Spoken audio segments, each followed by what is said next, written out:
Hey guys, Redneck Mini 14 here, and I'm just going to do a comparison video between my new Marlin Model 60 and my 795 that I've had for about 2 years now. And really, when it all comes down to it, they're both based on the same action. So basically, the Marlin Model 60 came out first in 1960, and there's actually a model before it that this was actually based off of. Is like maybe it was like the 99 or maybe it was the 59. I don't know. I'll annotate it if I remember to look it up.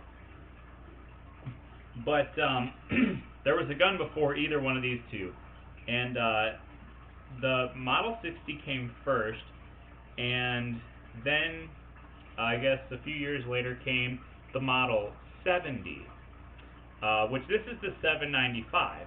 But the Model 70 was the same gun. The older ones had like a wood stock. They used the same style magazine, the 10-round magazine, or they might have used 7-rounders back then. But basically, when it all comes down to it, it's the same gun. It's just that this one is tube fed and this one is magazine fed. Now let's do a quick safety check of each one. Both guns have last shot hold opens, which is a nice feature, and not all 22s have that, especially not all tube fed 22s. Now, the Model 60, it doesn't stay all the way back like the 795, but that just has to do with the mechanism. It just goes back like halfway. Now, both of them you can pull back and push the charging handle in for a full open. You know, you can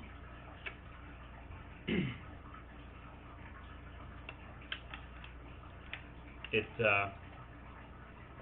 stays open all the way, and basically that's the old style, the old way to keep the bolt open, because a long time ago these guns didn't have last shot hold opens, but you still had the feature to keep the bolt open, keep the action open, and they just kept that in there.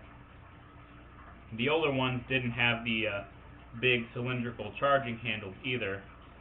They came out with that a few years ago. I'm not sure how long ago. But anyway, the differences between these two guns. Now, let's start with the stock. The Model 60, the standard Model 60, comes with a laminated wood stock, and there are 5 different versions of the Model 60 on the market today. There's this is just the regular Model 60. Then there's the SB, which it has the same stock and it's stainless. Then there's the SS, which has the black and gray laminated stock, and it's stainless. And then there's one with synthetic stock like this, and a blued finish. And then there's another one that's it's wood and it has like a camouflage over mold, I guess, and it's also a blued finish. So those are the 5 different versions of the Model 60 that there is. Now the 795 has 2, I guess technically 3 versions. There's the SS, I think, which is the stainless model, and then there's the 70 PSS, also known as the Papoose, which is a stainless takedown model. And those are all the different variations of these two guns that are on the market today. There is no more, they don't make any more 795s with a wood stock. which is a shame, but it makes for a good hunting rifle, so you don't have to tear up your wood stock when you go through the woods. The last shot hold open feature is different, being that the mechanisms are different. This one, the last shot hold open release is here, and you push it down to release it, which is good. It's a nice positive control.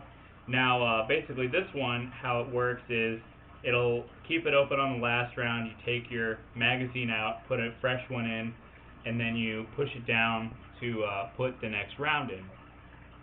And it'll actually put the round in. Now for this one, it's a little different.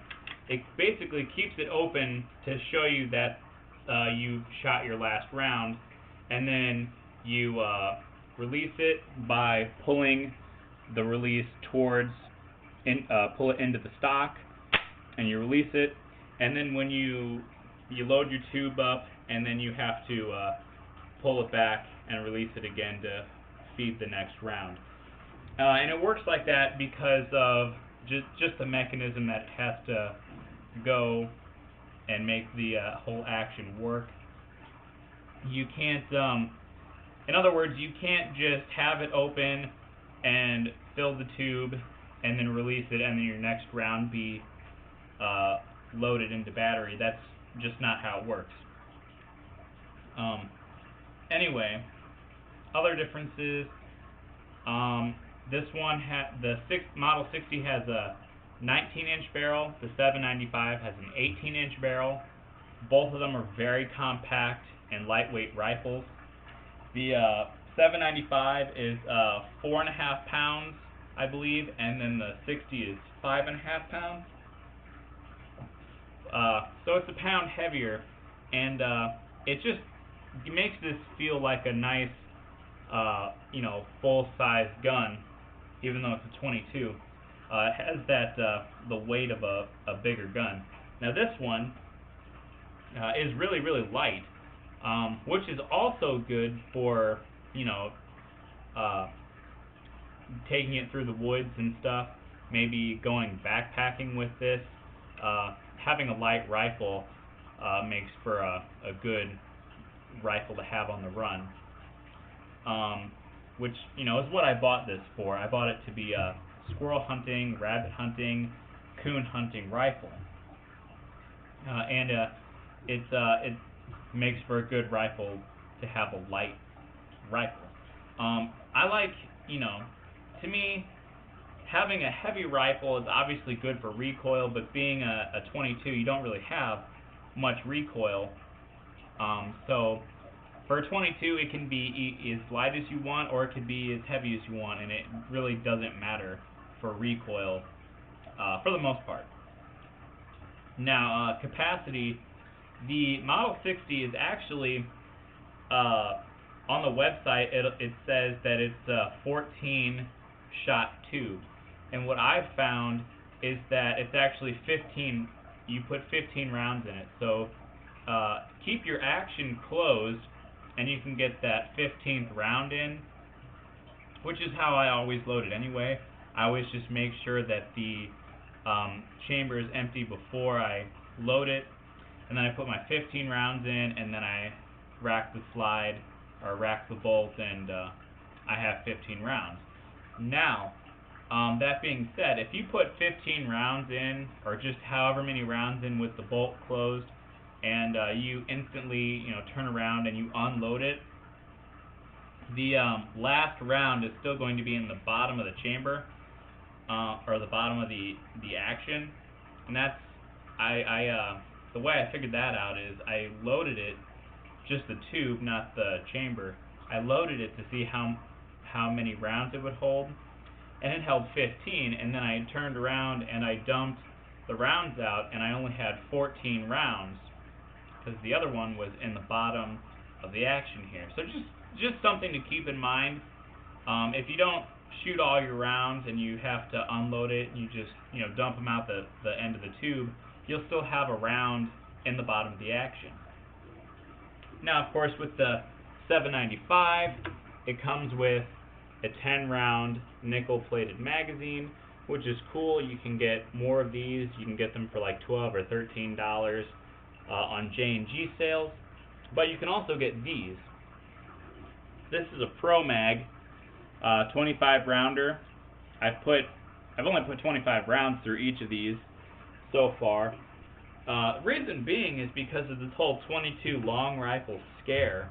It kind of has me not really wanting to go out and shoot a whole lot, because it's so hard to replenish my 22 long rifle ammo that I have. So I really don't like going out and shooting like, you know, bricks and bricks of 22 ammunition these days, because I don't have the ability to replenish it.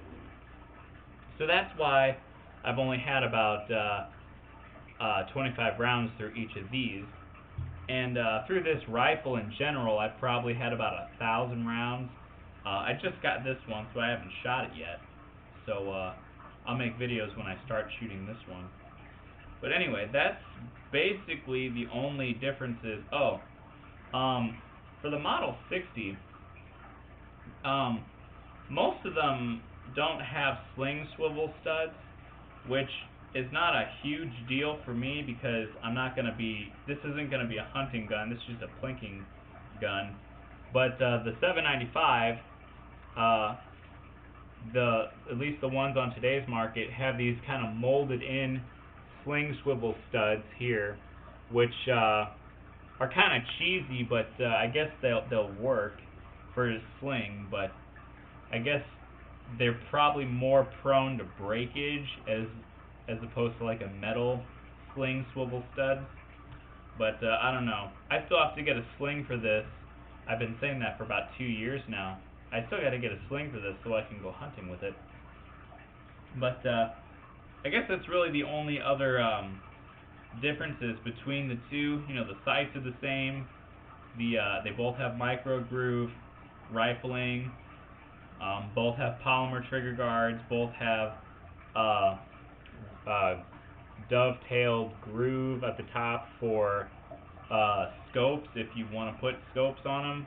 But I mean, me personally, I don't want to put a scope on either one of these. They're both very accurate with iron sights.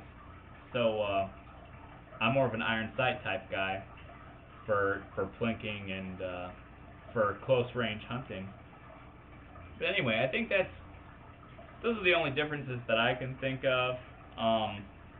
The prices are about the same. I paid $180 for this one 2 years ago at Rural King. This one today is $168 at Walmart, at least at my Walmart. And this is as of December 2014. So obviously prices are going to go up with time. But you can get either one of these for under $200. You know, that's taxed and everything, brand new. And of course on the secondary market you can get them for a lot cheaper. So they're very inexpensive rifles, and they're very accurate rifles. They're very reliable rifles. I've only had, I think, 3 jams with this one, all of which were with bulk ammo, so I'm going to relate that to the ammo. They were just stovepipes. And 2 of them were like the first couple magazines that I put through the gun. But anyway, with a 22, you're going to have jams, you know, pretty much no matter what gun you have, and it's mostly going to be ammunition related. Sometimes it's related to the gun or the magazine, but a lot of times it's just related to the ammunition, being that it's a lower quality ammunition. But anyway, subscribe to my channel, like me on Facebook. I'm Redneck Mini 14, and until next time, be safe.